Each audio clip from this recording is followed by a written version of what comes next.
It's Muppeturgy with a very special holiday episode about John Denver and the Muppets, A Christmas Together. Yippee-ki-yay, motherfuckers. Right off the bat. Getting it out of the way now. Just couldn't wait. Hey everyone, welcome back. I'm so glad you're here. Surprise, we have a special holiday bonus episode, which if you've been listening to us since the beginning, you probably expected. And if you're not, well, welcome. This is a thing we sometimes do. And by sometimes, I mean every year so far. I'm David Levy. Here today with me are Christy Bauer, Michal Richardson, And Adam Grossworth. Here is a Muppet News Flash. This week, to celebrate the winter solstice, we are talking about the special John Denver and the Muppets, A Christmas Together. If you are watching along, this is not streaming officially anywhere, and I learned moments ago, has never been released on home video in any format, which I find shocking. if you want to watch it in a very official, legal way, they do have it in the Paley Center archives if you're in New York. Yes. Oh. And it is on YouTube, less legally and in much lower quality. But if you're watching along or if you want to wait and see what we thought, you can watch it on YouTube or not. I do want to give a special thanks to our friend Johannes of toughbigs.com for sharing a much cleaner copy with us. So the clips we will play you today will not sound like the YouTube version. Unlike our previous special episodes, this one fits into our season quite nicely, which is part of why we're doing it. This Christmas special was produced, according to Muppet Wiki, November 8th through 16th, 1979 in Los Angeles, not in London like the Muppet Show. The accompanying album, which does have some different tracks, both ones that are not in the special and is missing some that are on the special, came out in October of 1979 on RCA Records. The original album, which you can still get in multiple formats, by the way, unlike the video version, reached number 26 on Billboard's Top LPs and Tapes chart in early 1980 and was certified platinum by the Recording Industry Association of America.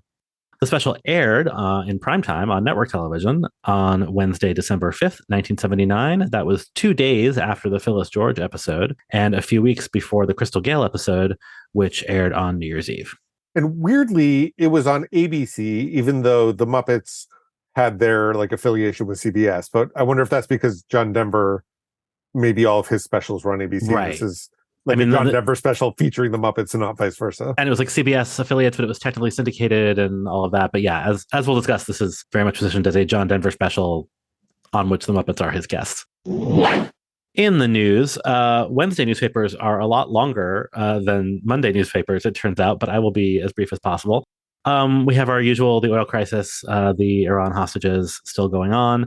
Jimmy Carter declares candidacy for a second term, quote, without fanfare, unquote. I feel like that's how Jimmy Carter did everything. There were multiple deaths at The Who concert in Cincinnati. Just a couple of fun headlines. Farmer shunned by Mennonites is acquitted of wife's abduction. I mean, that doesn't sound fun, but the headline made me giggle. And Cheese Company studied for organized crime tie. It was the Utica Cheese Company, and I believe it was Canadian organized crime. I only skimmed.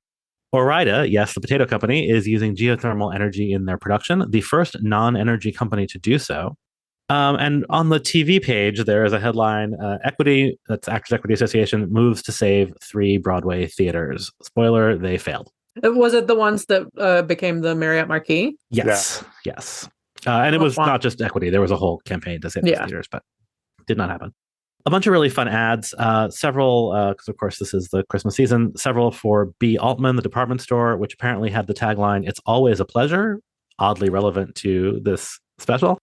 And there was one with the headline, "Push button pleasures, gifts that make the 80s easy." And actually these are mostly kitchen things like blenders and food processors that haven't really changed very much, which I also kind of enjoyed. I think you can buy the identical food processor for Cuisinart right now if you wanted to. And then one for clothing, particular pleasures for particular men. Which phrasing? There's a really defensive Exxon ad. I think we talked about this before in a different context, where people were mad at them because they were still doing quite well while the price of oil went up and people were struggling. And so they had this really bonkers ad that's like, well, we're making money, but this is what we're spending it on. And it's not because of the oil thing. It's very oof. The Right Stuff is very big in books at this moment. There's an ad for Dial-A-Santa. Every day, Santa or Mrs. Claus tells your children wonderful stories. Sure. And an ad for Poland Spring, the water of presidents. What it means to be from Maine is to drink like a president. Yeah. In theater, also a much bigger theater section on a Wednesday than on a Monday. Richard Gere is starring in Bent. The Best Little Whorehouse in Texas is on Broadway, which I feel like should have come up before, but I don't remember. Coming Uptown, a new musical starring Gregory Hines. First preview for a revival of Oklahoma at the Palace. Sandy Duncan is in Peter Pan, which we've definitely discussed before, but I did not know until I saw this ad. And remember, I saw this show. It was the first Broadway show I ever saw. Christopher Hewitt was her Captain Hook, Mr. Belvedere himself. Amazing. The 1940s Radio Hour, Mickey Rooney and Ann Miller are in Sugar Babies, and there's a bunch of off-Broadway ads, which we definitely don't get on a Monday. Something called Scrambled Feet, King of Schnorrers, a Madcap musical, Harvey Firestein's Fugue in a Nursery, which would later become part of Torch Song Trilogy, and our friend Woody Guthrie at the Cherry Lane. On the Cashbox Pop charts, Babe by Styx, and the number one album is The Long Run by the Eagles. And on TV, in primetime, CBS had Young Maverick, A Fistful of Oats. This was season 1, episode 2 of a series that ran 9 episodes, and I do not feel needs any explanation. A TV movie called Aunt Mary, based on the life of Mary Dobkin, a Baltimore woman who ignored severe personal handicaps and went on to coach more than 40,000 children in sandlot baseball. All at the same time. All at the same time. Wow. Starring... That's a lot of adversity to overcome. Starring for Muppet Show guest star Gene Stapleton in the titular role. On ABC, John Denver and the Muppets, A Christmas Together. Heard of it? Charlie's Angels, Angel Hunt. The angels are lured to an island where they are at the mercy of a madman. I feel like that's like half the episodes of Charlie's Angels. They're bad detectives. They use their real names. Right? And then the Barbara Walters special. Barbara interviews Suzanne Summers, Stevie Wonder, and Sylvester Stallone. They're opening a restaurant together. Sorry, I'm punchy today. This is a good place to be. I'm just tempted to do the rest of the episode in my Gene Stapleton voice. But I'm not gonna. NBC had Real People, reports on a woman who delivers messages on roller skates, a monkey that guards a pig pen, and a hobo's convention are featured. Different Strokes, Arnold develops a crush on an older girl who is using him to attract the attentions of Willis. And if I'm reading this right, the older girl's name was Lurleen. Yeah, This sounds. I remember this episode. I feel like I've seen this episode. I'm sure I have. Yeah. That is not a name that screams 1979 in New York City to me. But okay. Hello, Larry is in its second season, and Larry is delighted when he is invited to MC a nude beauty contest until he learns he is also expected to appear in the nude. I have a question. Yeah. What is Hello, Larry? I have no fucking idea. I assumed you would know. Who is Larry? I just assume. How many times that can we just say hello sounds to like a him? David thing. Oh, it's McLean Stevenson. Yes. Hello, Larry is an American sitcom television series created blah, blah, blah, blah. He was a radio talk show host who left LA after being divorced and moved to Portland, Oregon with his 2 teenage daughters. So it was like the Frasier of his time. It only ran for 1 season. 2 seasons. 2 seasons, yes. A year and a half. I was looking at the dates. Oh, Joanna Gleason was in it too. Oh, yeah. I feel like this has come up before. She played Hello. I'm so close to the end, you guys. Hello, Larry was followed by a special, The Best of Saturday Night Live, and it's just worth noting that Saturday Night Live had only been on for 4 years at this point, and they were doing a primetime Best of special. Dude, I found a book in my mom's house yesterday that was like a complete history of Sesame Street, and this book must have been from 1970 or 71. They're missing a lot of complete history of Sesame Street. All the pictures are of the old Big Bird with the misshapen head, and it's, yeah. John Denver and the Muppets, A Christmas Together. Starring John Denver and John's special guest stars Kermit the Frog, Miss Piggy, Fozzie Bear, Gonzo, Floyd, Scooter, and Rolf. All right, we've got 7 guest stars to introduce. It's going to take a little bit. This is Ralph. Why is he getting top billing? I assume that you know who the Muppets are, so I'm going to refresh your memory on John Denver, who you may remember was the guest star of the first episode of season 4 of the Muppet Show. So I'm not going to give you his full bio. You can go back and listen to that episode if you're really curious. Here are the highlights. Primarily known as a singer-songwriter, his first hit as a songwriter was Leaving on a Jet Plane in 1969, which was a #1 on both Billboard and Cashbox for Peter, Paul, and Mary. As a singer, his breakthrough came in 1971 with his 4th album called Prayers and Promises, thanks to the #2 hit, Take Me Home, Country Roads. That was followed by a succession of further hits, including Rocky Mountain High, Sunshine on My Shoulders, Thank God I'm a Country Boy, and many, many more. In the mid-70s, he got involved in liberal politics, and in particular with environmentalism. In 1977, he made the jump to the big screen, co-starring with George Burns in Oh God and his 2 sequels. And it was during that period that he appeared on The Muppet Show and recorded the album John Denver and the Muppets at Christmas Together and starred in the special that we're here to talk about today. In 1983, he would reunite with the Muppets for the television special and album Rocky Mountain Holiday, and then do a few more appearances with them over the rest of his life. As the 80s rolled around, his hit-making days were mostly behind him, but he made frequent appearances on TV and in concert while keeping up a busy slate of charitable activities, including AIDS activism and advocacy for outer space exploration. He testified at Congress in opposition to censorship as well. In 1997, he died in a plane crash while piloting a solo flight in a light home-built aircraft. So again, John Denver, we did a whole episode about him. And in fact, we did a second episode over at Tough Pigs about Muppets Best Friends, where we talk about John Denver a lot there too. So lots of opportunities to learn more about him. So instead of asking you all what your memories of John Denver are, why don't we talk about everyone's relationship to Christmas specials, this Christmas special? Michal, why don't you start? Yeah, I was going to do the opposite. I was like, I was going to in the order of decreasing Christmasosity, but no, let's do that instead. In order of decreasing Christmasosity, at some point in my adulthood, I learned that I could watch a Christmas special and nothing terrible would happen to me. And I also learned that it's a lot of fun to sing Handel's Messiah. Huh. Mixed feelings about Christmas, Christian hegemony, people trying to sweep up Hanukkah into Christmas, whether I want to be, represented on television or whether I want people to leave like my personal life and religion out of the overarching American thing.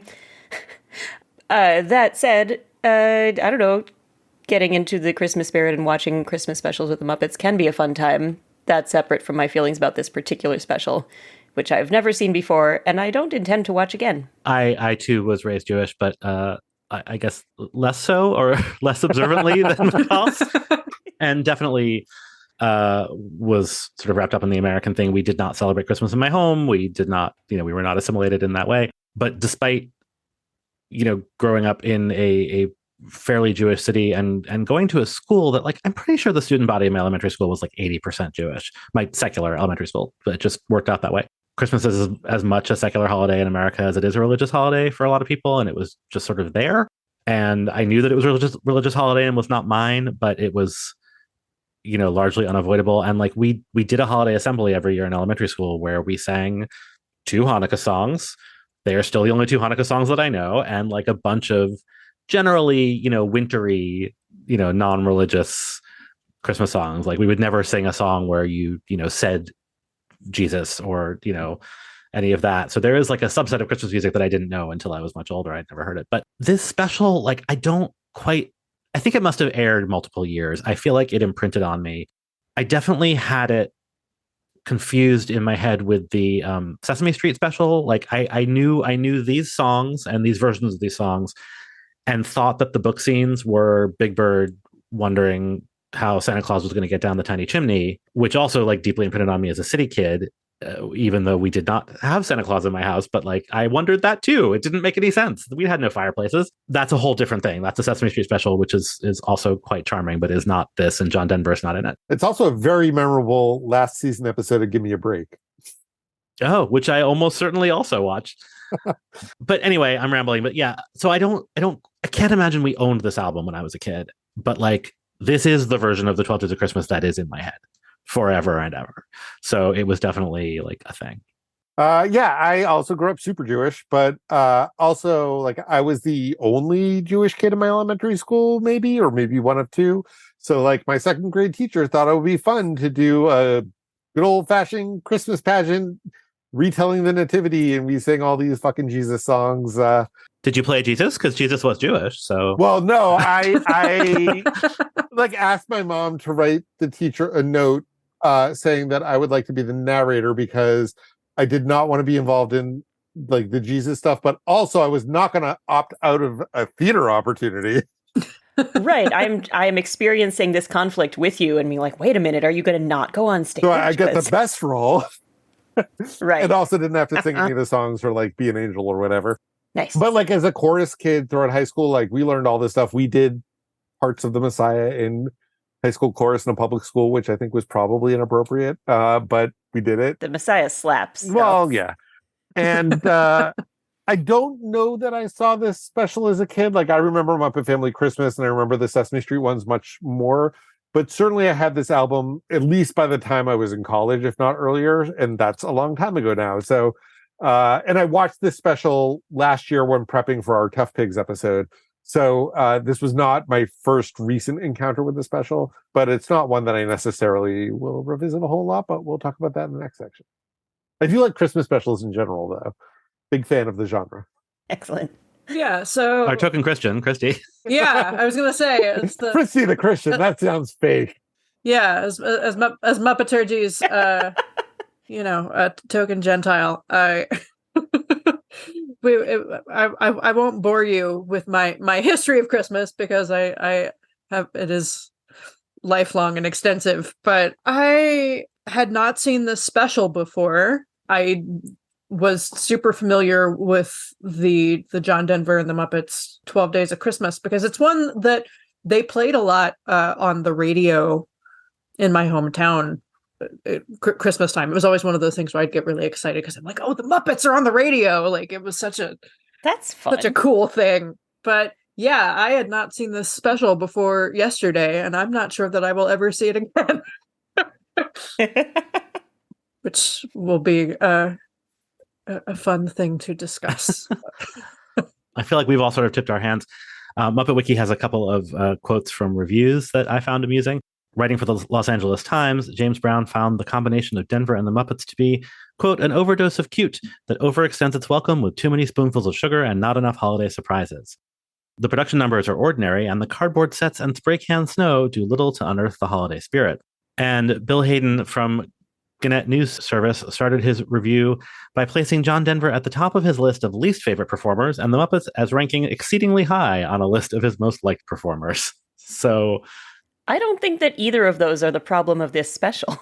John Denver and the Muppets, you mean? John Denver being somebody's least favorite performer or the overdose of spoonfuls of sugar.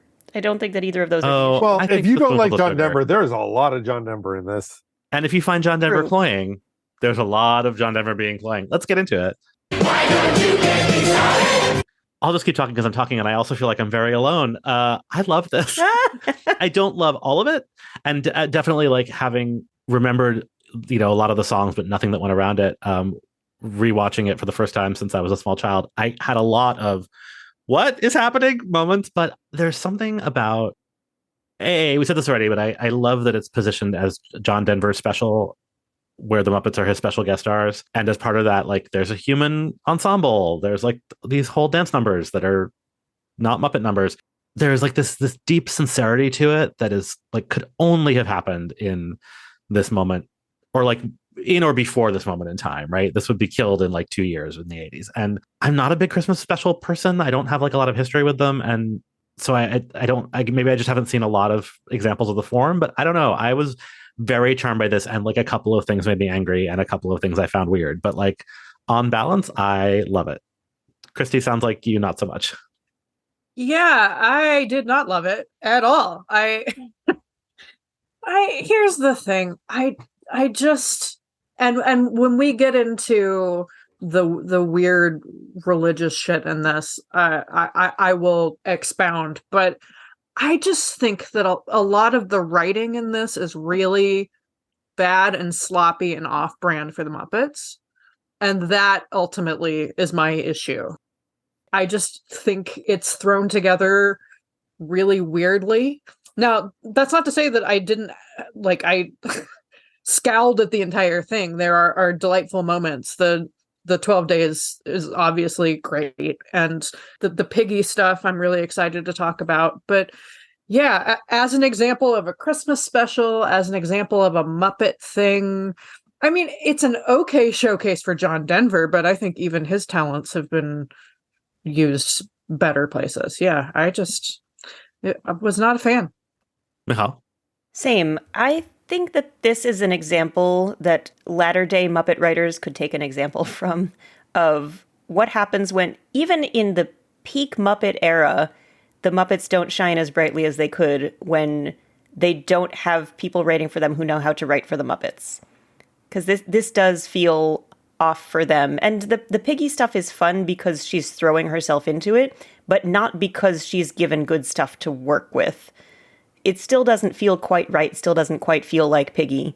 And having the whole thing hinge on Piggy wants more lines makes sense, but it still doesn't quite feel like the Muppets.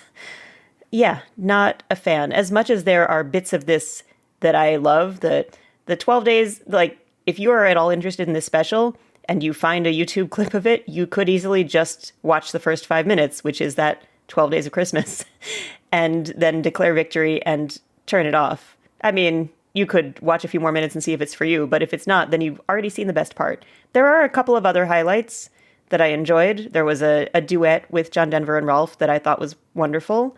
And then there was this really zany number that I don't think made sense for what the characters were doing, where the show was, but it seemed like the Muppets need to throw in something wacky, so they just got really wacky for a couple minutes, and I enjoyed that.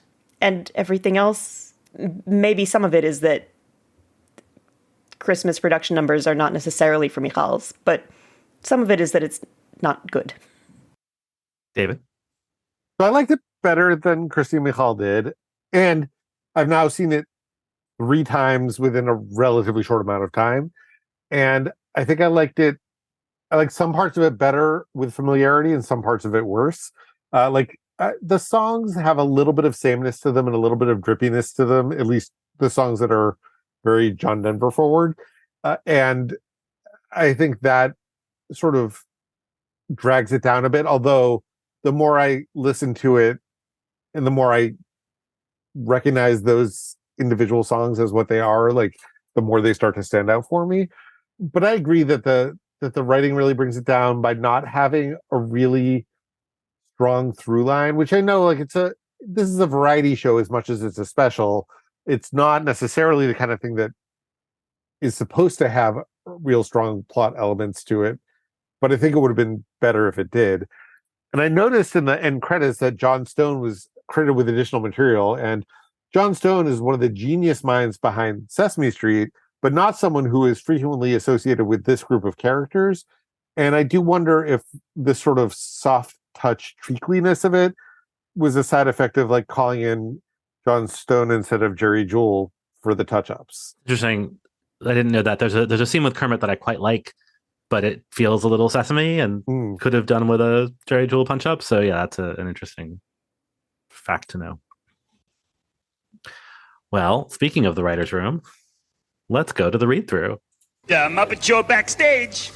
The story backstage at this special is that we are in the process of writing the show, and also we are getting dressed for and performing the show all at the same time. So we begin in the writer's room, where John tells the Muppets that we have a whole week to suggest changes and sort the script out. The timeline isn't really clear, but anyway, here we are. Showbiz.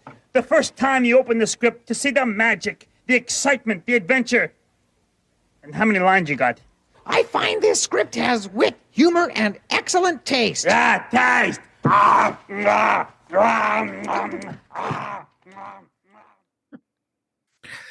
In audio only, it really sounds like Animal is stealing Cookie Monster's bit, but that was Animal, to be clear. Yeah. I mean, if Animal wants to eat the script, I'm not... No, not at all. It's his right. So we begin with an altercation over Bible quotes. Let's start at the top, Kermit. Okay, let's see. It goes a Christmas message from all of us to all of you. Peace on earth, goodwill toward men. Excuse me. What about toward women? Well, of course toward women. Oh, then why not say so? Well, we took it from the Bible, Miss Piggy. Jonathan, the Bible is filled with women. This one begat that one, and that one begat the other one. And from all the begatting that went on, it is quite obvious there was a great deal of goodwill toward women. It's a good joke. It is. And also, she just continues to call him Jonathan throughout the special. Which is not his name, incidentally. He's a John John. Yep. Though that is consistent with the Muppet Show. Should do that then too. Yeah, it's a thing that Piggy does. And I can't tell whether I find it funny or not. But it might just be Frank Oz trying to make this bigger than it is. Which good at his job. Kermit actually agrees with Piggy, which I find refreshing. Kermit wants to say towards men and women. This still leaves out many of the Muppets, so more arguments ensue. I think you should say peace on earth, goodwill toward men and women and chickens and bears and Dizzy Gillespie. So what's annoying about this is that when we actually do see the number that they're discussing, they say goodwill towards men and frogs and dogs and bears and chickens. And then Miss Piggy says, and moi, but they never get around to actually including women. Or Dizzy Well, Gillespie. they include Piggy. They're only leaving out Janice because there's no other woman in the cast. In the world. Sure. And I guess all those humans they're all who those are dancing dancers. around, yeah. Yeah, well, Miss Piggy got what she wanted. She's included. Good for her. Good for her. This scene, I feel like, is the root of all of the problems in this special. Because it's setting it up to be so much higher concept than it ends up being. Mm-hmm.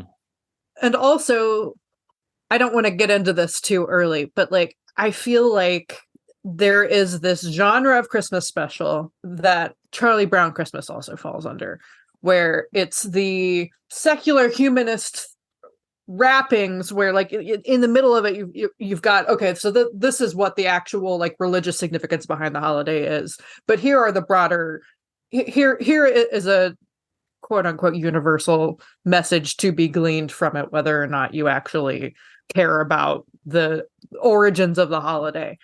And this conversation, it feels like, oh, maybe that's what they're setting it up, and then like it just like falls apart immediately. So that's frustrating to me, as I'm sure it is to many people. We're all nodding along, which is very helpful for a podcast. Audio medium. And there's a lot of Jesus coming, and some of it's really condescending and bad. So like, it is weird to sort of have this setup where everyone's like, oh yeah, of course, women and bears and chickens, and then be like, okay, but is the issue that it feels like deception, that they're going to give some treacly things about like, this is what Christmas is all about when you're together with your family and you wish each other peace on earth. And then like, there's surprise Jesus. I think part of it is that none of the characters within the world of the special experience this or learn this. They instead, they do their numbers, and then John Denver turns and looks at the camera and says, and you must learn about Jesus. So, it's like a weird, there's a disconnect. It's not integrated into like the story such as it is. Yeah. Well, let's get further into the plot, such as it is. So we go to Piggy's dressing room, and Piggy's dressing room is pretty fabulous. The walls are upholstered. There are just like feathers and pink upholstery everywhere. And she's in an outfit befitting the top-billed star that she is. She gets a better dressing room in this special where she's a guest star than she has at the Muppet Theater where she is ostensibly the star. Well, she is being treated like a guest. And it's a TV studio, not a shabby vaudeville theater. So that works for me. They've come all the way to LA for this. They've been flown in. They're going to be put up in nice accommodations. And she's on a fancy telephone with Bernie the agent. And her beef is that she's been cast as an elf. And Piggy insists that she does not play elves. And that she only has 20 words. And if she doesn't get more lines, Bernie the agent is fired. And then Piggy just takes on this task herself. So she just tells Bernie to fix it, and then she fixes it. Oh, Jonathan! Oh, Jonathan, dear! I see the way you look at me when the others are not watching. Not just today, but even when you were a guest on our show. Oh, we looked at each other in the same way then. Well, I can't remember. Where? When? We didn't really get a chance to know each other. But we'll become better acquainted this time. Won't we, Jonathan? Fred Goss really is throwing everything at this. Right. So what I want to talk about is how they sound like they're doing the cue for the song Where or When, the like Rodgers and Hart standard. They even quote the lyrics, but then they don't sing the song. But we actually need to talk about how she's saying, like, we didn't fuck last time we saw each other. Let's do it right now. Right. For a better part. Like, very specifically. Yes. And there later on in the scene, she snorts at him, and I realize she is a pig, but in the context, it's just extra weird. I mean, he's cracking up, which is kind of cute. Yeah, it does feel 'Cause she's- like if they're not improvising the scene, certainly he broke for real, and Frank Oz is having a good time with it. But it's Yeah, she's throwing herself at him and oinking, and but only to get him to say that he'll give her more lines. Like that's all she's after. and of course it's John Denver, so he's like, I'm married. Like he can't actually like he'll give her a bigger part, but he's also not gonna sleep with her in Go exchange full for it. Yeah. Charles Grodin. Yeah. Yeah. If they dubbed John Denver's voice and had a floating head. And a water belly. Time, Miss Piggy. Oh, I would love that. Have more lines. Is this a different is this a different piggy puppet? So it's funny. I thought that her eyes look really droopy in this special, which is very reminiscent of like season 1 Miss Piggy and not post Muppet movie Miss Piggy. But I'm not sure. It's jet lag. Yeah. Possible. I thought they've been on a plane for a long time. Her ears are just erect in this scene. That could also just be the way they do her hair. Like if her hair is a little flatter than it should be, then her ears might look bigger. Yeah, it just seems like more of a contemporary piggy problem, whereas like when she has rabbit ears, I know that the puppet is a little off. I feel like when I watched this a couple of years ago, my overarching reaction, apart from all the Jesus stuff, was her makeup. It seemed like she was wearing a lot of makeup, but also that was one of the bad YouTube rips. And having now watched a cleaner copy, I don't actually think that's true, but there was something that I reacted to at one point about like she was very dolled up for this. So it could be that. It could be a combination of all these things. Well, she later gets dolled up to play a doll. Well, yeah, but even apart from that, like her eye. I'm looking at it now. Her eye makeup is I think heavier than usual. Yeah, I think that's part of what gives it that droopy look. Yeah, and also they might actually be different eyes because I don't think you can paint and unpaint the foam. Right. Speaking of Piggy's makeup, let's go to the makeup room. For some reason, New Zealand is about to apply Miss Piggy's makeup, which is a choice that I would question. Okay, Miss Piggy, you ready for your green makeup? Oh, wait, what are you doing? I'm making you up to look like an elf. No. The elf number is out. The elf number is out? Next! Hold it. Oh, in its place is going to be a more important number. Mr. Denver is thinking up a brilliant concept, even as we speak. Not as you speak, as I speak. Sure. Yes, John Denver has promised Piggy a big number, but he walks in and sees Miss Piggy and tries to leave. Piggy gets him to admit that her big number is still in progress, but he hasn't gotten anywhere with it yet. But he assures her that it's really happening. He tells the Muppets to make Miss Piggy up to fit anything. And then Piggy is so delighted that she bursts into a nonsensical song. I mean, it's still a Christmas song, but it just is a thing that happens. And then later, after John Denver and Ralph have had their lovely number they're on a stage, right? Yeah. Or they're at least alone. On a soundstage, backstage, somewhere. They're in a sort of a void. But Miss Piggy spoils the mood by rushing on in a fit of pique. Jonathan! Yes. How could you, Jonathan? What have I done? Oh, Jonathan, you know the big new production number you were planning for me? Yes. It is now starring Fifi. Who is Fifi? Well, I'll tear a limb from them. Where is she, John? No, Piggy, please, wait, listen. No one could play Fifi. No one but you. It's very confusing to me that her role is Fifi and her dog is Fufu. That's what I was confused at first. I thought that she was upset that the dog was getting the big number. But that's not what happened. I really just, I wanted to fix how this was written so that it was less unclear. And so that it was clearer. That clip I did cut off before one of my favorite moments in the whole thing, which is like teeny tiny gentle way that Piggy says, me? Like. And then she corrects herself and she says, I mean, what? Yeah. Frank Oz is so good at his job. Put it on a t-shirt. We may just. Stay tuned to Muppeturgy.com/. Yeah. But I really wanted John to have a line that just says, "Oh, Fifi is the name of the role, and you are playing that role." Like it took too long to sink in as I was watching it. Maybe I was. I do feel like every character she's ever But- played has been named Piggy, so I can sort of understand her confusion at it not saying Piggy in the script. Maybe the Muppets just don't understand the concept. Well, right, like she's Nurse Piggy, she's First Mate Piggy. She is Right. consistently Piggy. Maybe. But yeah, so much of this feels like it was written in an all-nighter and nobody got a chance to review it before they just took it to production. And I would have liked to fix it. Any hoodles, that is the plot, such as it is. And before we get to the music, let's set the scene.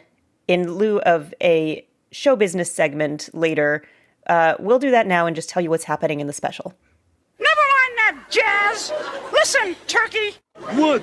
And get out of show business? Okay, so some of this happens as in the form of production numbers, and some of this happens in the form of definitely a television special that we're watching, and it's hard to tell what's what. But after that initial writer's room bit backstage, we magically transition to on stage, or on a soundstage, or on screen, or whatever this is. A door slams open, and magical winds blow, and there is snow and music, and the Muppets and John Denver step through. And at first, it's just John Denver walking around a void. Maybe that void is supposed to look like snow. It was very confusing to me that he was clearly chroma keyed and it was just onto a plain white background. I was like, they're in a multi-million-dollar television studio and they couldn't just put him in front of a white site. Yeah, I mean, I was like, is he dead? Did he walk out into that storm and die? And is he coming back? Yeah. Well, and does this explain the whole special? Is it like an occurrence at Owl Creek Bridge situation? Like, it would explain some of the writing and the fixation on Jesus. It's very odd. But this is also very much of like certainly what Jim Henson liked to do, which is that sure, there might have been like a classic stagecraft way to just have the set fade into view through an optical effect, but instead they needed to do like the fancier computerized version, which ends up looking kind of crappy. Right. And like so the buildings in this town square like appear one or two at a time. And it was actually unclear to me if they like did that on stage or if that was a model and that's why he had to be chroma keyed in, or if it was because it just took too long to do it in real life and so he couldn't just stand there and he would like jump around if they did it in multiple takes. I don't know. But yeah, it's very unnecessary. Reminded me a lot of the town square from Emmett Otter. Mm-hmm. Yeah, it reminded me a lot of the Times Square from that Dolly Parton Netflix show Christmas on the Square, which is a work of absolute genius, which I had the same thought. Yeah, I said that a thing like this couldn't happen at any other time or couldn't happen after this time, but Dolly Parton is sort of making it work. But even that, like that is a plot, like that is a right, movie with a story. That's not a special like this. That's a with movie. A plot that right. is a Christmas special starring Dolly Parton as an angel. Speaking of chroma key, but who definitely did not show up on set and interact with a single one of those other actors. Christine Baranski would have made an amazing Muppet Show guest star, as would Dolly Parton. Anyway, we're very off track. No, but I had the same thought. It's that very classic Americana, like backlot / Disneyland town square, yes. Right? You just expect to like run into a Gilmore Girl at any moment. Would not make a good Muppet Show guest star. No. So, assuming that John Denver is not dead, he's in a little Christmas village, and it's populated by dancers, and people start singing and dancing. There's a horse. The mayhem is in the gazebo. It's a whole production. We see the Swedish chef, who is now part of the special. Oh, yeah, he's there. Fozzie is the Salvation Army Santa. Insert reaction here. Anyway, that happens. There's music. We'll talk about the music later. And then, again, not sure whether this is supposed to be part of their scripted special or not, but we see John out in his natural habitat, a sweater, or nature, both. A Studebaker. He greets some of the Muppet woodland creatures, and then he just poses beatifically and tells us about a Christmas tree named Alfie. And it took me so many viewings to figure out that Alfie is the name of a tree. He just says Alfie over and over again. Yeah, but like the first line of it is a Christmas tree named Alfie. That went straight over my head. He just says Alfie a lot. You see, some folks have never heard a jingle bell ring, and they've never heard of Santa Claus. They've never heard the story of the Son of God. And that made Alfie pause. Did that mean that they'd never know of peace on earth, or the brotherhood of man, or know how to love, know how to give? If they can't, no one can. You see, life is a very special kind of thing, not just for a chosen few, but for each and every living, breathing thing, not just me and you. It's real. Do they know it's Christmas vibes in that? It's a shame that I don't know how to love. Yeah, I hated this more than anything else in the entire special. Yeah, me too. Like this specific clip. Yeah. It's weird. Like, to Christy's point about this being sort of a mishmash of these things, there's like a very similar moment with Kermit where he expresses a very similar sentiment. And it's like, it's still a little condescending, and we'll talk about when we get to the music. But like, it felt nice. It felt sort of open and loving. And this feels like, doesn't it suck for you that you're not a Christian? It's not. It feels very specifically exclusive. Yeah. That peace is for everybody as long as you've heard about Jesus. Yeah, I mean, part of it is, I mean, and I am a person, was raised evangelical, is now Episcopalian, has Catholic family. Like I have experienced many versions of Christianity in my lifetime. And I'm like, I didn't feel like he was talking to me either. I thought he was talking at me. Like there's very much a like, man, it's just sad that like nobody's in the club. And it's like, no, dude, a lot of people are in the club, but also like you're missing the point. Yeah. And and the thing is like again, it's just there's not like a clear directive to any of this. But like I really appreciate the very sort of like late 70s we're gonna sneak some like environmentalism into this, but like the fact that like the streams get crossed with the preachy Christian stuff is weird. It's weird. Yeah, that's helpful to hear you say. Well, and like the tone is weird, like because there's more explicitly Christian stuff in this that doesn't bother me at all because it is in fact a Christmas special. Yeah, we'll get to it in a second, but like it's a tonal problem, and this is, I think, just a TV thing. I don't think they were doing it on purpose, but like a lot of the transitions in this are really awkward or just like not transitions. They just like things happen, and some of that is like a very classic like TV thing of like the fade to commercial where you have to kind of hold for a beat while they film you so they can fade out on you. And so at the end of this, John Denver stares at the camera in the creepiest fucking way. Of course, I made a GIF with like an extreme close up that is just upsetting. And like just like to hammer home very... the disappointed Christian dad vibes. It's just like, and now I will glare at you through my glasses. It's so weird, and I don't think they were doing it on purpose, but it does not read well, and it certainly has not aged well.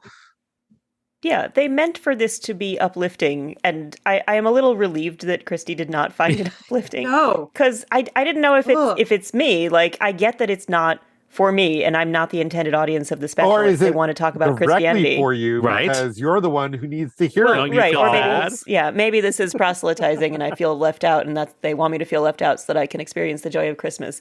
But also, this is a special on national television, and it stars the Muppets. So even if they're I don't expect that they're going to work too hard to include me, and I don't actually want them to, but also it feels a little weird that they're working a little too hard to exclude me. And I thought maybe I'm just making too many assumptions, and that's not how the hegemony works, and it's just going to leave you out regardless. But no, it's a little extra. That, to me, is the real conflict in this entire thing, is it's like, is Christmas an incredibly inclusive thing? Or is it an incredibly exclusive thing? Right. And, from moment to moment, who knows?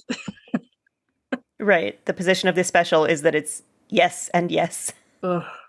One thing I did really like about this segment was that they had real live deers. Yes. But also like a little weird. Like there's a Muppet beaver and a Muppet raccoon and then a deer. And it's very strange. Like the deer seems confused. The deer is like, what am I doing here? Right. Real deer. Fake trees. Real deer. Right. Fake snow, fake trees, fake frog. Speaking of Kermit, yes. Pressing on with his nature walk, John encounters Kermit the Frog, just sitting and looking rather down in the dumps. I guess this time of year I always get a little homesick. Yeah? Well, I get homesick too. Yeah. I got to thinking about all my friends at the old pond. You know, the exciting times we used to have at Christmas time. Yeah? I remember there was this cute little tadpole who always used to leap around saying everything was easy as falling off a log. Yeah. Well, this one Christmas he had a terrible accident. What happened? He fell off a log. Poor little fella, he just croaked. He died? Oh no, he croaked. Help, help, he croaked. Oh, we helped him up and he was okay. So we all built a snow frog. Well, those were the great times. Well, but you know, Kermit, I mean, these are great times too. You're part of a real show business tradition. Yeah. Well, the sad thing is that show business takes you away from your roots. We had the most delicious roots at the old pond. I like that joke, but I still don't like the way this is written. Well, so first of all, this would have benefited from a laugh track a million times. That's what I'm saying. I just realized what's wrong with it while sort of watching us all react to it on Zoom. That it's delivered like the Muppet movie, but it has the cadence of the Muppet Show, but there's no laugh track. Yeah. So they're feels pausing like the John Stone section too. I actually think it's really it's got the cadence of Sesame Street. Yeah, this is what I was referring to earlier. Yeah. And I mean, I know that, like, you know, part of doing like comedy for TV or movies is like you actually sort of need a little bit of air for the audience to laugh so they don't miss the next line, but like that's too much air. They are clearly waiting for something that is not coming. And then at the end of it, John like pets Kermit really condescendingly. Like, it's sweet. It's not unsweet, but in this world where we sort of feel that Kermit is human, which would probably insult him, he is a frog, but you know what I mean. Like, he's really petting him like a dog. I found it strange. Of all the things that bothered me about this scene, that wasn't one. No, sure, but it just happened after this other extremely condescending thing to the audience. I was aware that, you know, that's sort of John's whole vibe is gentle, kind condescension. I mean, they also sing a song, which we'll talk about in a little bit, but they sing a song that is also that same flavor of condescension of, like, I don't know if Christmas is your thing, but you can still come do Christmas. Like, I don't know. It weirds me out. We'll talk about it later. So now we've done all the things that are maybe supposed to be part of the televised special, or maybe just what John Denver is experiencing as he walks through on his way to something better, or I don't know. Anyway, now we're definitely getting a glimpse at the part that is supposed to be on TV, because we look at a, quote, director's script, and then we transition into a house that's all decorated for Christmas. So this is the scripted bit. Under the tree, there are gifts, and one of the gifts unwraps itself, and a troop of little wooden soldiers march out, one of whom is John Denver, and they do this wacky little dance, which it's fun.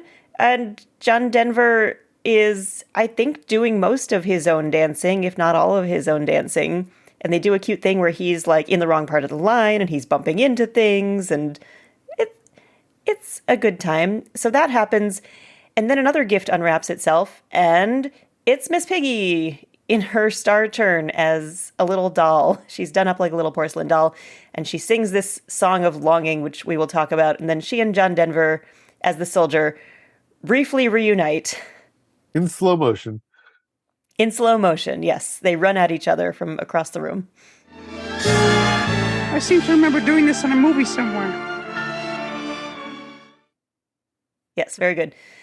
Then all of the toys hear Santa's voice laughing, and they have to scurry back into their boxes. The end. That's the scripted bit. No, except there's more. But that's the Miss Piggy's big scene. And then at the end, we get a little epilogue with John Denver and the Muppets actually spending Christmas together as advertised. They're at home in somebody's home around the tree, and they sing carols, and John narrates a nativity scene. So that's the thing that happens too. Since this is such a very special season, I would like to share with you some of the very special story. And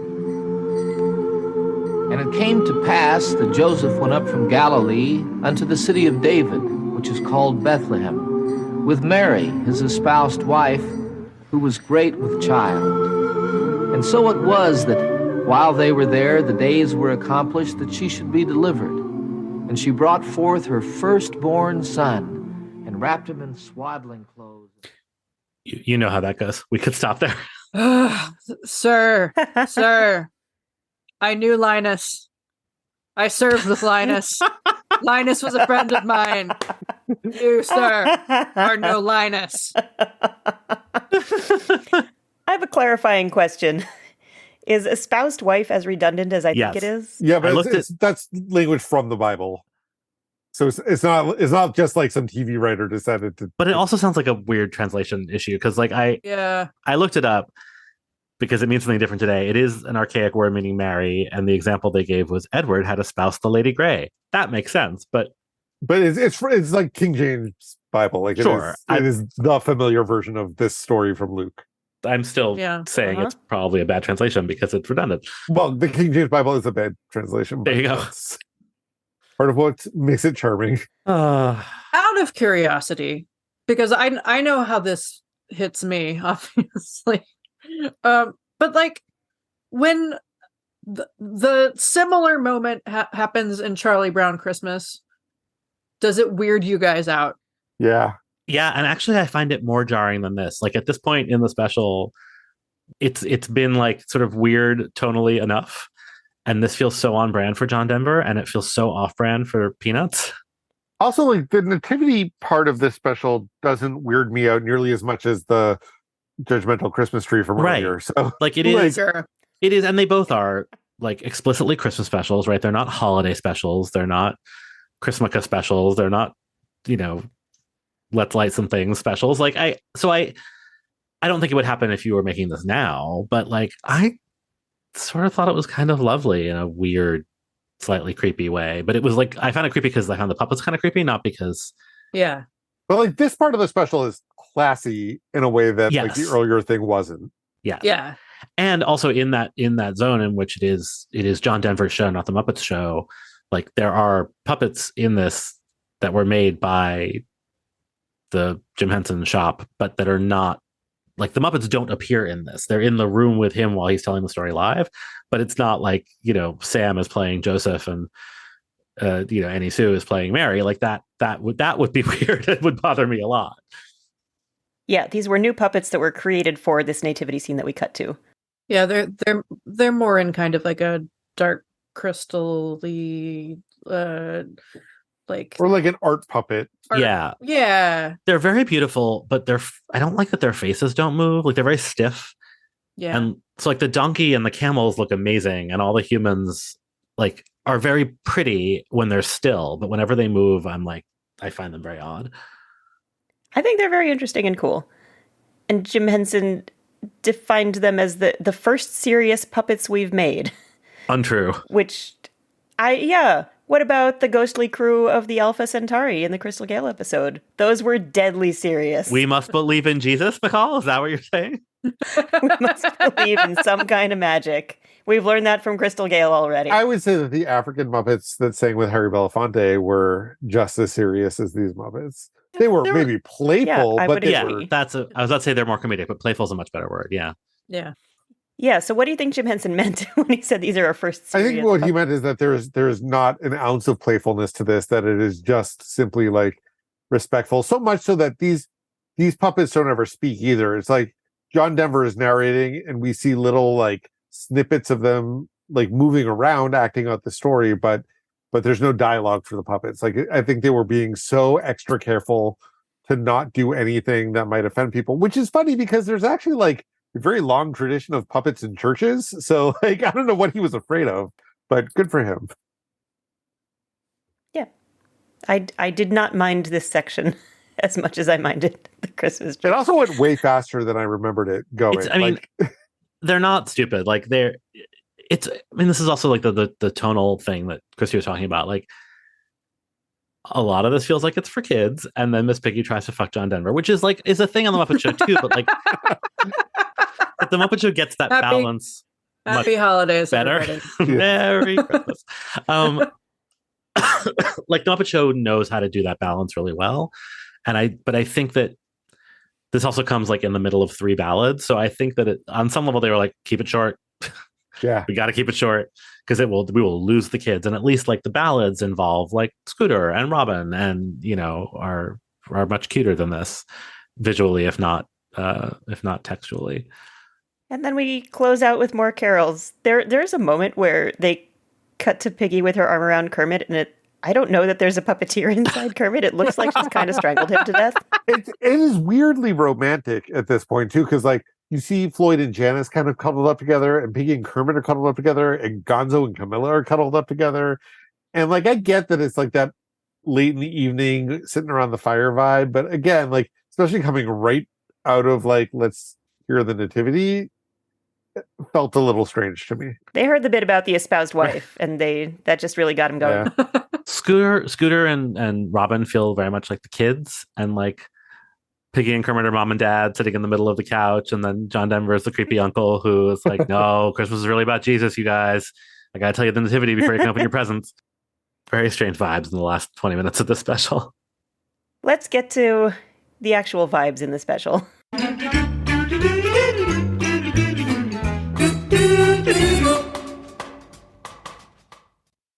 Yeah, if we were to talk about every single piece of music in this, we would be here for a very long time. So we're not going to talk about every single piece of music. There's a lot of traditional Christmas carol-y stuff, and we will kind of waltz past that. But we will talk about the big highlights, and I don't think there is a bigger highlight than our opening number. The 12th day of Christmas, my should I get to make 12 drummers drumming, 11 pipers piping, 10 horns a leaping, 9 ladies dancing, 8 maids a milking, 7 swans a swimming, 6 geese a laying, 5 a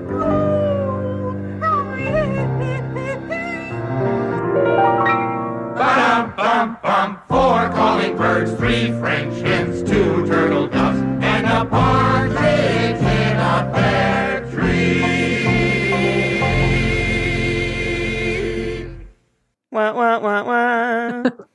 And many more. Not really. How many birds? So many birds. This is the 12 Days of Christmas, which is a traditional song with origins that go back to all the way to 1780. So major shout out to the public domain. The earliest published version of the words come from 1780 children's book called Mirth Without Mischief. That is a very specific demand of children. Yeah. You can have fun, but not too much fun. Let's talk about birds. Yeah, and the version of this song that most people know is derived from a 1909 arrangement using a traditional folk melody by English composer Frederick Austin, who was a baritone singer, a music teacher, and a composer. And he, in addition to arranging this, did a restoration of the Beggar's Opera, which we've talked about many times. And his other notable contribution to the song, besides, putting it down to this particular melody, was adding the word on. Originally, it just said the first day of Christmas, blah, blah, blah, blah. And yeah, this song is Roud Folk Song Index number 68. Yeah, shout out to a friend of the podcast, Olivia Harding, and her podcast, Folk Files, which you should all go listen to if you're interested in folk music, for teaching us how to pronounce Roud. It rhymes with loud. His name is not Rude, we've learned. We regret our errors. Yeah, so this is a weird song. There's a meme that's been going around the week that we are recording this, pointing out that among the gifts are 23 birds. Is that like that's once through? It's 23 birds, right? Yeah. Like you're not counting them again if they appear again. There aren't 12 partridges. No, Right, there are only 12 right, days. okay. There aren't 12 days to the power of 12. I just want to drive home that that's a lot of birds. It's a lot of birds. Also, multiple people. That gets glossed over. Yeah, I feel like the drummers could be like performing for her, but And the ladies dancing could and the then ladies dancing, go off and yeah, dance but somewhere the maids else. and milking are troubling. Well, I think it's like we have hired you a household staff, not like Sure. imprisoned people and forced them to work. Very useful household staff of drummers and Not dancers. like giving somebody birds. a mink to be her personal mink. Still troubling. I think I said this already, but it bears repeating. Birds repeating that. This is the version of the song that lives in my head. Like it's with especially Piggy's delivery of 5 gold rings and the badum bum, which I was surprised to learn doesn't come in until like 7 or 8. 10. Oh, 10, even later. Yeah. She doesn't come in with it until near the And end. I really wanted to clip all 12 days, but the best badum bum is actually the one right before this one, which is just Miss Piggy being very exasperated. And Fozzie keeps messing up, and Frank Oz is good at his job, and it's delightful. The costumes, everyone's. Which one of them do you think Frank Oz is puppeteering? I think he's puppeteering Fozzie. I actually think it switches, because if you notice that there are various times when it goes into close-up of a single Muppet and then goes back to the group. That's true. So I think there are times when the puppeteers ring around. Like I think, for example, Jerry Nelson starts as Robin and then ends as Floyd, because like Robin doesn't do a whole lot later in the song. Yeah. I had questions about Robin because Robin is on John Denver's shoulder. It's so cute. I love it. Yeah, but no, it's Like a little adorable. parrot. But I just instantly was just like, how close is Jerry Nelson to John Denver in this Right. moment? Wrapped all around him. Yeah. I was curious about the doubling of the performers, and so I made a list of who all of the Muppets were, what order they come in on, and then who performs them. And the character count is, we have 3 Jim characters, 2 Dave characters, 2 Jerry characters, 3 Franks, and 3 Richards, which is pretty impressive all around.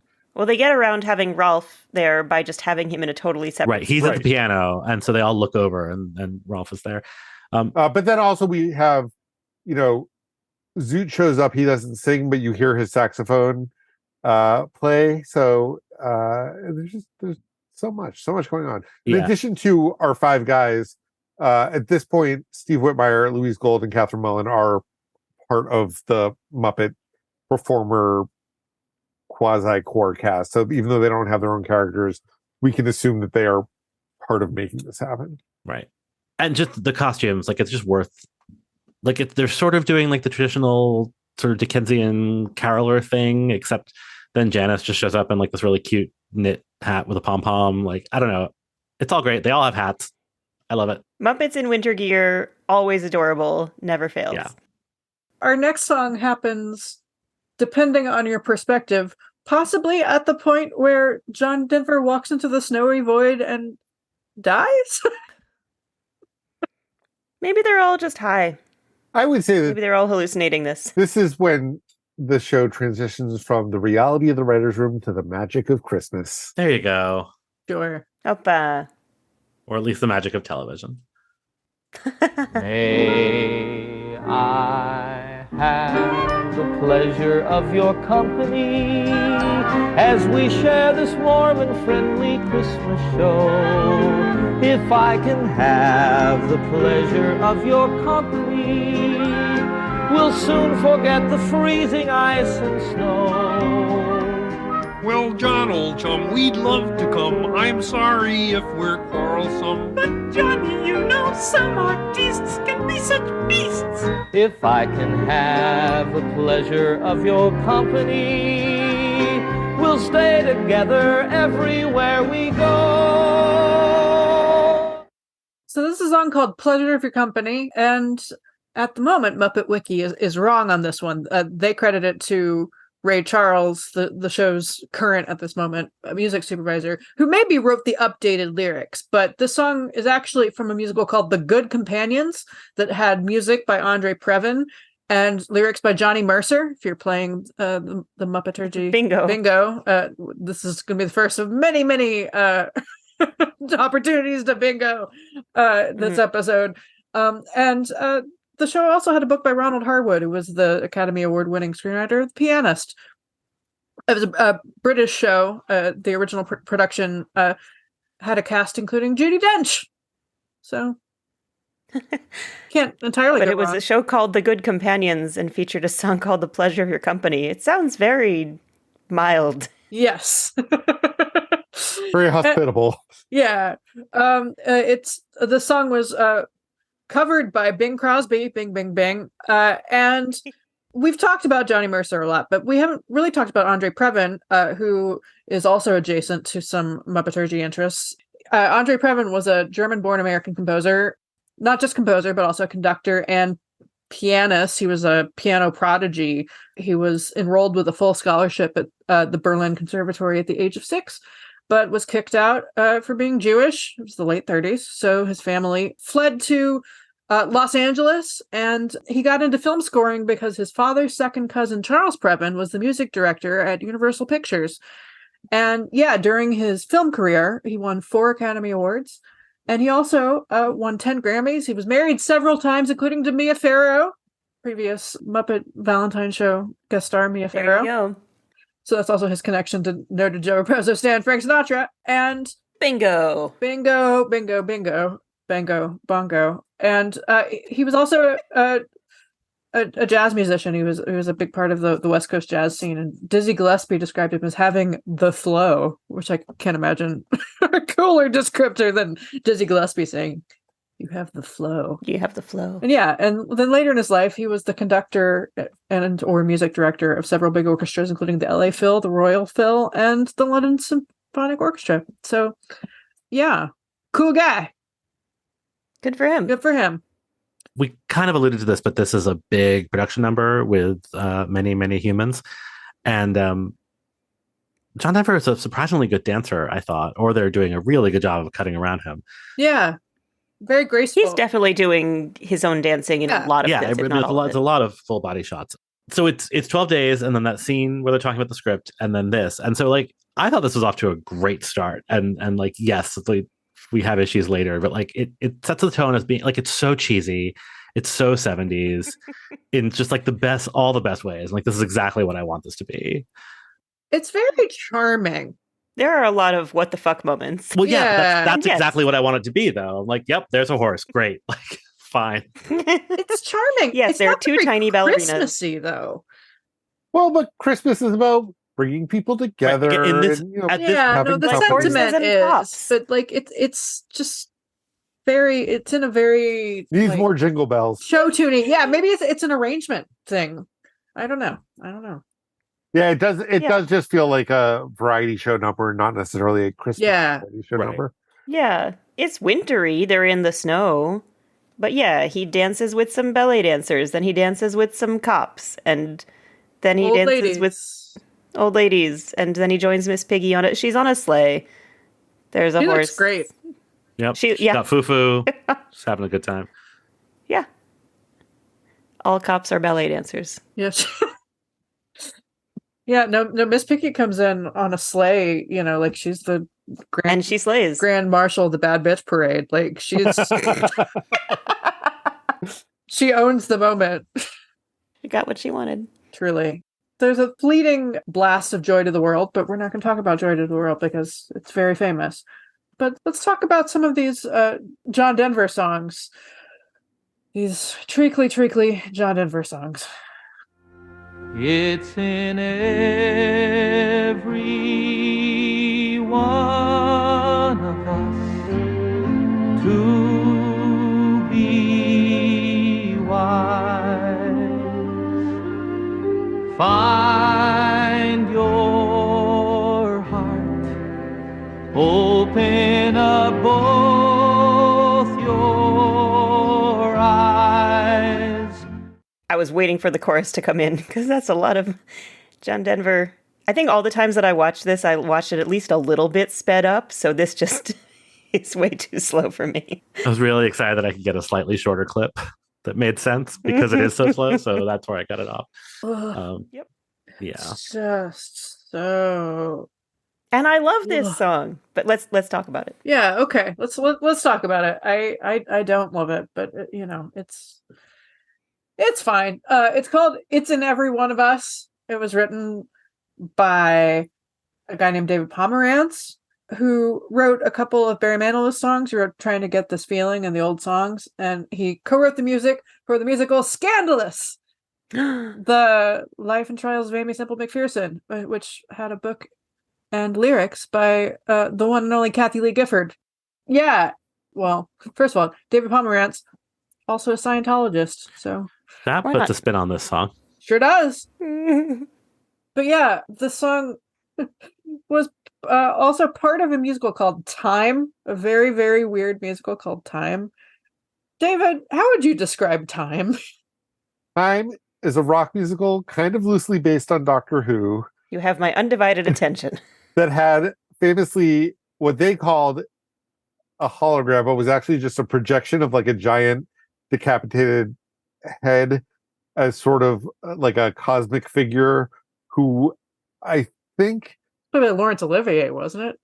yeah, maybe, or at least on the album. I don't know if he did it in the theatrical production. And it's something about like there's basically like Earth is being put on trial about whether or not they will be a part of like a peaceful universe, and this will be decided through essentially a battle of the bands. Like, Sure. That sounds actually pretty fantastic. Anyway, there's an album available. Yeah. Most of it does not sound like this song. Cliff Richard sings it Yeah. on the album. Yeah. I mean, credit to David Pomerantz, I guess. This sounds to me like a traditional hymn, or at least like a mid-century something, and I am shocked to learn it's I from know a rock it is a Muppet musical. Christmas. This is the loosely based on finale of Doctor the show, like celebrating the universal peace that they, Sure. I guess, achieved when they through went to rock and battle of the roll. bands. Spoiler. I know it as a Muppet Christmas song because of its appearance in famously the pinnacle of human achievement, Muppet Family Christmas. And this is also one of the songs that was performed at Jim's memorial service. Where I imagine it was less maudlin than this version. It was. There was not much to say about the performance because it's really just sort of John Denver standing and singing and being boring. Wearing a great sweater, staring at the camera creepily.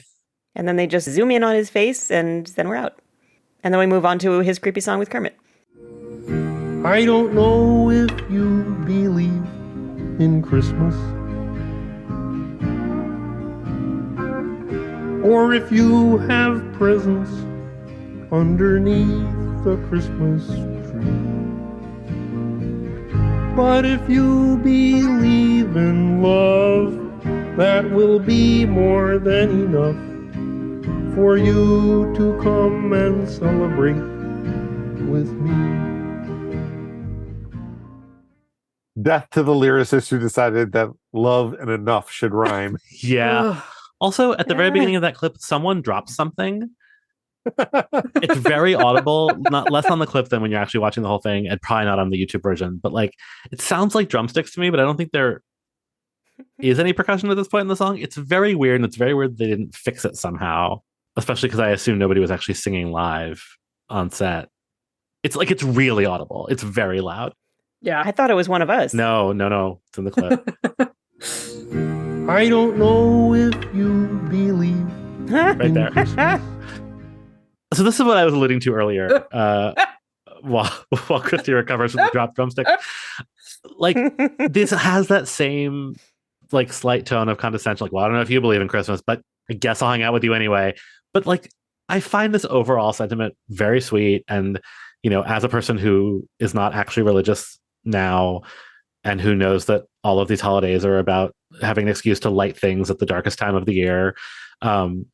And that's not to like shit on whatever else you believe about them, but like, that's why we're doing this right now. I think this is very sweet, and peace and love and presents and light but it is kind of wrapped in a bow of condescension. Even so, it was especially weird in the scene that leads up to this when Kermit's talking about feeling bad that he's away from his family. That like at no point does either of them say like, but the Muppets are also your family and you're here with all of your closest people. Yeah. Like, I feel like if this were made today, that would be immediately where they go to. Right. And that's ultimately what they end up doing, because the special ends with them all in that living room set. But yeah, it's definitely not, it's not text. Well, also, I mean, there's that weird thing in that scene where John Denver's like, but you're part of the great tradition of showbiz. Like, yeah, the tradition of being away from your family. Yeah, doesn't that light a fire in your heart? Like, that's some employer bullshit. It's very weird. That's what a producer says when he doesn't want to give you time off. Yep.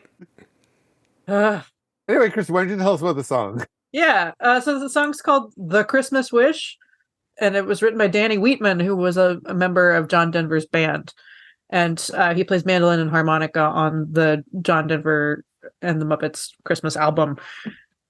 And yeah, you know what, Adam, I'm with you. This is so close to being what it's trying to be. Yeah. Like, it's just a hair, and part of it is just like the craft of the lyric. Like, the first time I watched this, it just all of these songs, the ones that aren't the like super famous existing songs, just washed over me like word salad, just sort of like Christmas and lights and together. You're just like, okay, sure. Yeah, this slipped through my brain 3 separate times. Yeah. And now a 4th and 5th time. Yeah, it's the musical equivalent of castor oil. Let's spice things up a little bit. Christmas is coming, y'all. Christmas is coming, the goose is getting fat. Please do put a penny in the old man's hat. If you haven't got a penny, a halfpenny will do. If you haven't got a halfpenny, then God bless you. Christmas is coming, the goose is getting fat. Please do put a penny in the old man's hat. If you haven't got a penny, a halfpenny will do. If you haven't got a halfpenny, then God bless you. I love this so much. Yeah, this is one of the legitimate highlights of the special for me. So Christmas is coming is number 12,817 in the Round Folk Song Index. And I went down a real rabbit hole reading about the origins of this particular song. The text originates from the 1880s, and a couple of different melodies for it appeared a few years later. But it's largely in the modern, and I say modern, including the time in which the special was made, zeitgeist, thanks to a recording by the Kingston Trio from 1960, who called it "Around About Christmas." But I read a little bit about like goose as a ceremonial dish, and it goes back many centuries. It really, though, found its footing in English celebratory feasts in 1588 because Queen Elizabeth I commanded her subjects to eat goose on the occasion of England's victory over the Spanish Armada. Great. Yeah. It was apparently Like a weird quite thing fancy to at the time. Make law, but okay. This is definitely a song that we sang in elementary school holiday assemblies in the round without the calypso accompaniment, but shout out to Beaker and his Mad Maraca skills. Right? Yeah.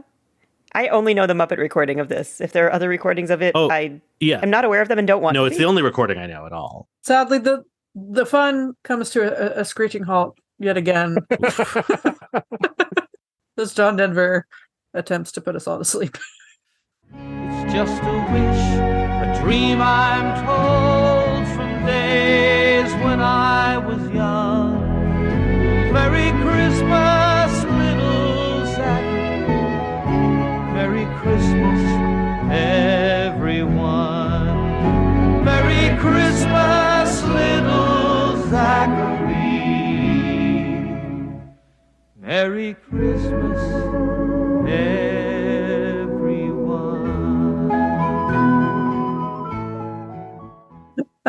I was just thinking it would be funny if it turned out that Zachary was like the name of like a camel who was at the birth of Jesus. No, Zachary was the name of John Denver's son. The song was written by John Denver, and it was written, get out your bingo dauber, for noted Joe Raposo San Frank Sinatra.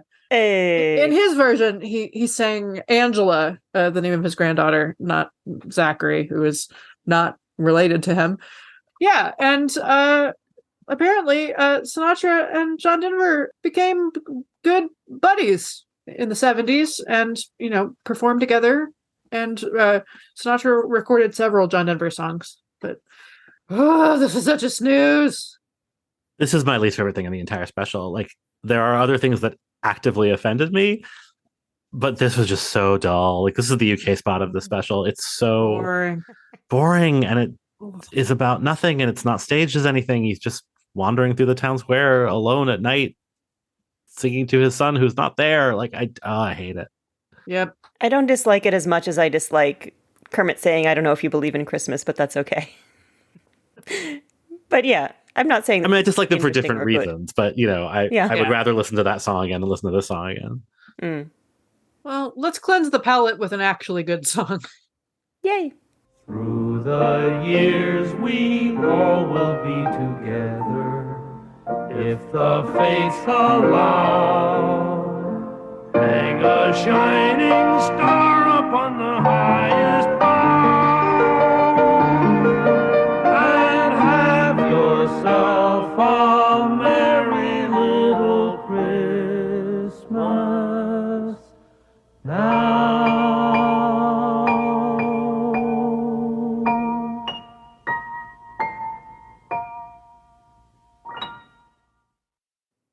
Yes, this is Adam is shaking his head. This is what the We'll get people there. want. I mean, I love it unreservedly. Maybe not this version of the lyrics, but this sort of thing. Up with this sort of thing, down with the sleepy I love sort it of thing. with one reservation, but I'll let Chrissy tell us about it before I get there. Let's do it. So the song is called "Have Yourself a Merry Little Christmas," and it is a song from 1943 that was written for the movie "Meet Me in St. Louis" by Hugh Martin and Ralph Blaine for Judy Garland to sing in that movie. That movie is wild if you have not seen it. There is a whole Halloween sequence in the middle of it where a bunch of children basically unleash the purge on St. Louis. It's incredible. Yeah, and the song has been recorded by many, many people, including the aforementioned noted Joe Raposo, Stan Frank Sinatra. And Frank Sinatra is actually responsible for the thing that Adam's mad about. The song is really melancholy and bittersweet in the movie. And Frank Sinatra recorded it with its full original lyrics in 1947, and then a decade later decided to record an album called A Jolly Christmas and wanted the song to be jollier. So he went to Hugh Martin and said, can you rewrite the lyrics? And so there's a line about muddling through that got changed to hang a shining star upon the highest bough, which is generally the version that you hear nowadays. Yeah, I accept that this is like the standard version now. I in my personal collection, I don't have a lot of Christmas music, but I have Twisted Sister's Christmas album, which you would expect they'd be muddle through people, but they are highest bow people. Sorry, T. Snyder, I don't buy it. But yeah, I just like dramaturgically speaking, like Ralph is a muddle through guy. Yeah. Jim Henson and John Denver are highest bow guys. I get it, but like like Ralph is such a sort of lovable sad sack, especially at this phase of Ralph, especially like And I noticed it immediately, and this is not a song I know like super well. And then like the second I heard it, I was like, that's not right. That's not Ralph. But it is lovely. I do really enjoy this sequence. It's really lovely, but it would be a lot nicer if it wasn't immediately preceded by a really boring ballad. Like it's to put two ballads next to each other is just not great. Yeah. I mean, this was a nice palate cleanser after the really boring ballad to be like, oh, thank goodness. Yeah. A song I'm going to enjoy. But the energy, it's like, I don't know. Yeah, but I found that like just the nature of Rolf is that because he brings that sort of saloon swagger to what he does, like that helps the energy, even though it is also a slow song. Sure. I do think there would have been a commercial in between like both in between Alfie and Kermit's song and A Boy Like You, and in between that and this. I'm pretty sure that there were fades to black there. So yeah. So there was a nice moment near the end of this when the camera kind of pulls up and is shooting down from above. But I couldn't help but think about how annoying that must have been for the puppeteers, because usually when they're doing Rolf, they're just, they're kind of kneeling in front of the piano. They're below the frame. Right? And now they had to squish these two full-sized adult human males underneath a piano bench. Just for the one setup, though. Like, they didn't have to do the whole number that way. No. But I mean, I did look carefully, and Rolf was moving during that. So it wasn't like they just put a dummy in there. That's commitment to their craft. So now let's talk about the songs in the toy sequence. Our first song is the song of the toy soldiers, and it is also from the musical Good Companions. There must have been like a 2-for-1 deal happening that week. Oh my lord. There's so much companionship. It's also a song about companionship. Yeah. It's called Camaraderie. We have that most particular thing as anyone can see. Oh, we've got camaraderie, the thing that makes it easy to march in perfect harmony. Oh, we've got camaraderie. Always there is somebody to help you share, who will hurry to help you there if you are up the creek. This sounds like a Lost Sherman Brothers song. Like, if Disney had decided to make a third movie in the like Mary Poppins, Bedknobs and Broomsticks mode, like this would have been like where instead of a soccer team or chimney sweeps, there would have been an army and they would have sung this song. Yeah. Uh-huh. I get a lot of Consider Yourself from it. Sure. That too. Yeah. Yeah, the little bit of the Lionel Bart about it, for sure. Yeah, so then Piggy gets her promised moment in the spotlight, and it's very, very French. It takes forever. I will wait for you for 1,000 summers. I will wait for you till you're back beside me, till I'm touching you, and forevermore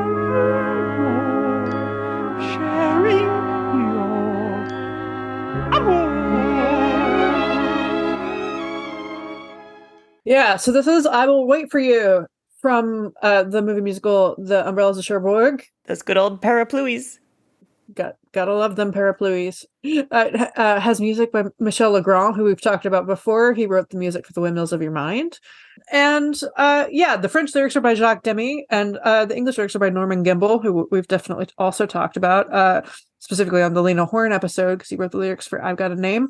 And the English lyrics for the Boy from Ipanema. So yeah, like we've talked about most of these guys. And bingo players, this was a Best Song Oscar nominee in 1966. Lost to the Shadow of Your Smile. But yeah, and it's yet another song that was covered by Sinatra. So just we're bingoing all over. As much as I regret the time that I spent watching the movie The Umbrellas of Cherbourg. I love that movie. Somebody told me it was his favorite movie and it's showing at the Metrograph and you must see it. So I went to the Metrograph and watched it and spent a lot of that time saying, what? Why? And maybe if I had seen a synopsis of the plot beforehand, I would have felt better about it. But I was confused and disappointed for a lot of it. I feel like it's a movie I rewatched. that people who love it for the vibe, not for the story.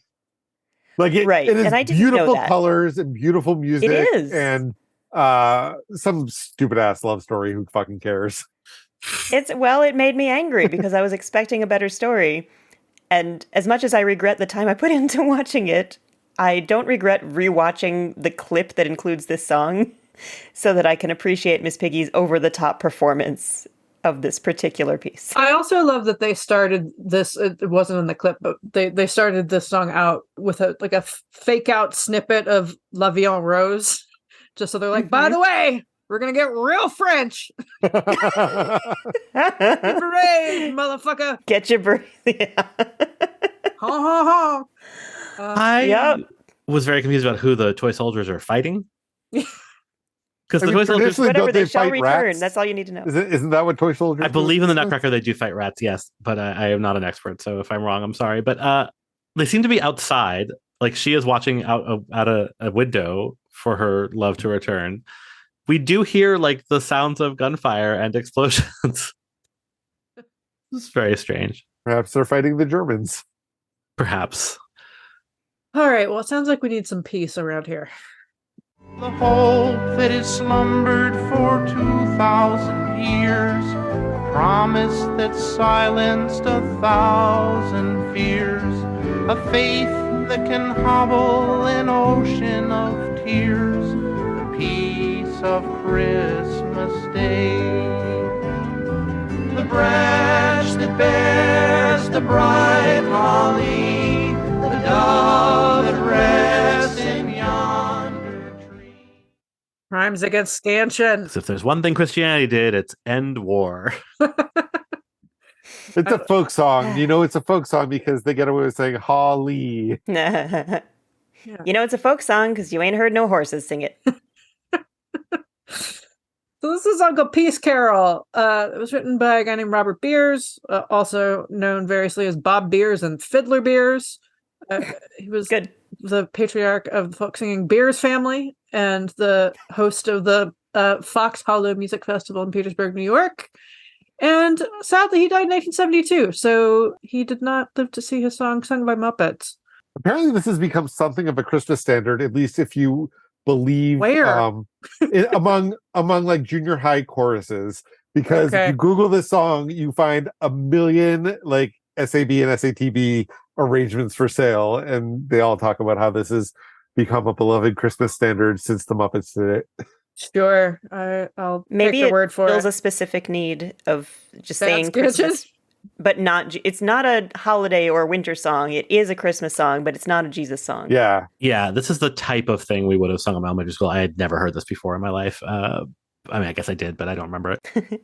And it's also like not a terribly challenging song to sing, so it's a good thing for middle schoolers. Right. This number is back in the living room, sitting on the couch, and I can't explain it exactly, but Miss Piggy looks like Mama Cass to me in the outfit and the way she is positioned on the couch. It's just like a very 70s like moo style dress, and she's got her hair kind of down. And Scooter's sweater is amazing, and he is like so definitely like the gay child who is performing for his family on Christmas Eve. Like it's because he literally like everyone's on a couch and he is facing them, and like Robin's sitting on a little ottoman next to him. It's spectacular. I don't like the song, but the design and the composition of this is great, and I would actually wear that sweater right now if I could get it in my size.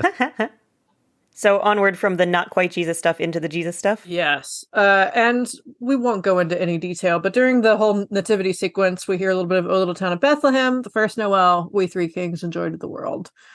Look them up. Some of those are instrumental. Some of them are sung by a chorus, which is what Ray Charles did best, arrange sort of like choruses of white people sounding very white. That's why he's the other Ray Charles. All right. So we got to rip a Band-Aid off. We are going to talk a tiny bit about a traditional Christmas song, but let's let them explain it for us a little bit. John Denver's about to do your job, Christy, and I was mad about this too.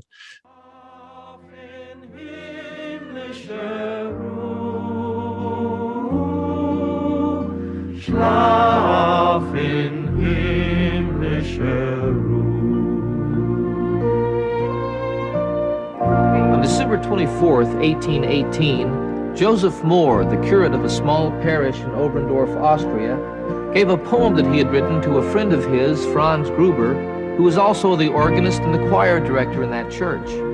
He asked Mr. Gruber if he would write music for his poem, and that he might write it for 2 solo voices and guitar accompaniment. Because the organ being broken, he desperately wanted music to be part of their Christmas Eve service. Mr. Gruber wrote the music to a song that has become the most beloved of all Christmas carols, Stille Nacht, in English, Silent Night. Schlaf in himmlischer Ruhe. Sleep in heavenly peace.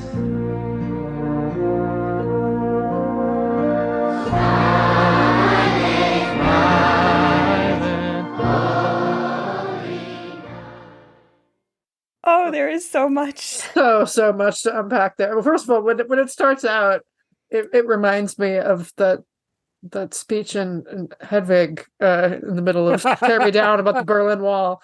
But then we get to Franz Gruber, not Hans Gruber.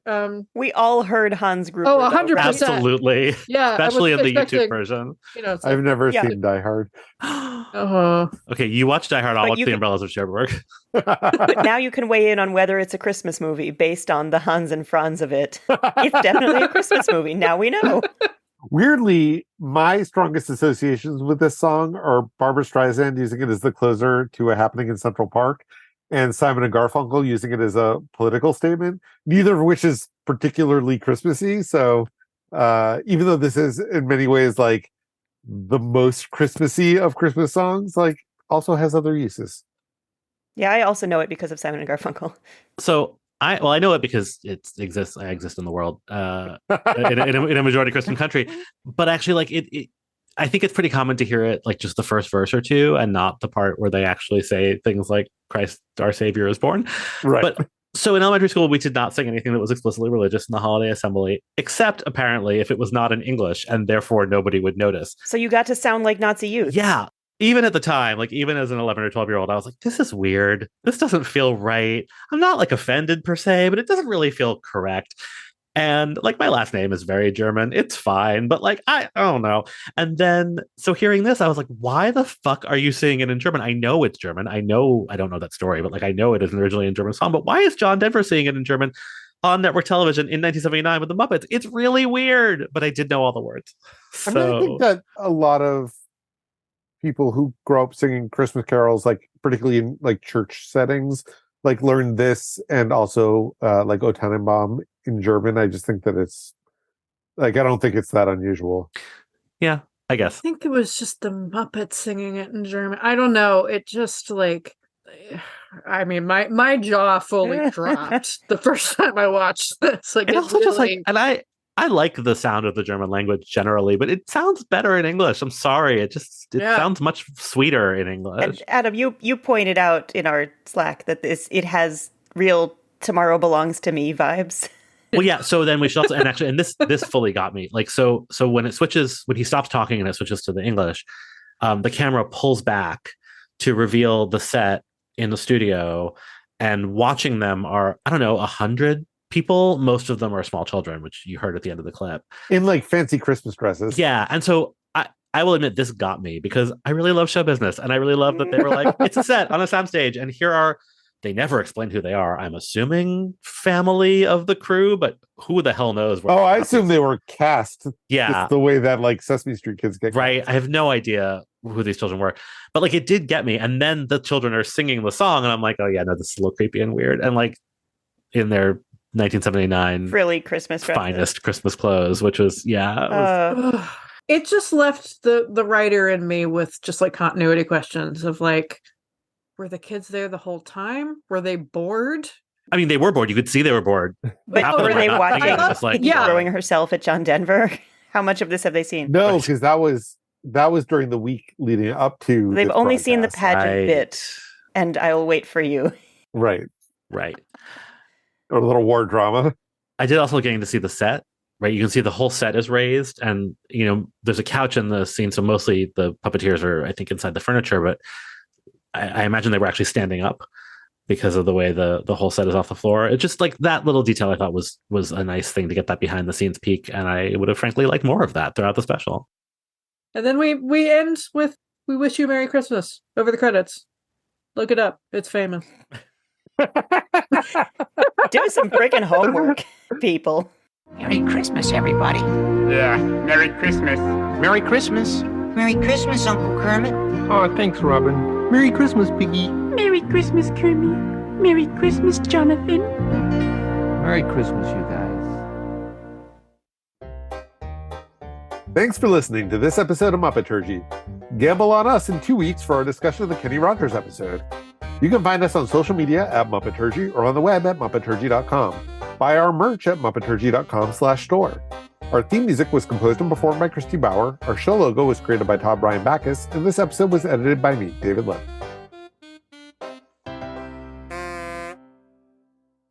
This has inspired me to maybe attempt a goose this year. Is that a thing that people can do? Yeah, you can eat goose. I mean, I didn't know you could just like get, unless you're going to go find one. You don't go to the park and kill it yourself. No, you go to the butcher and you say, I would like to order a Christmas goose. I didn't know that was a thing you could do. I thought it was just a thing they do in the song.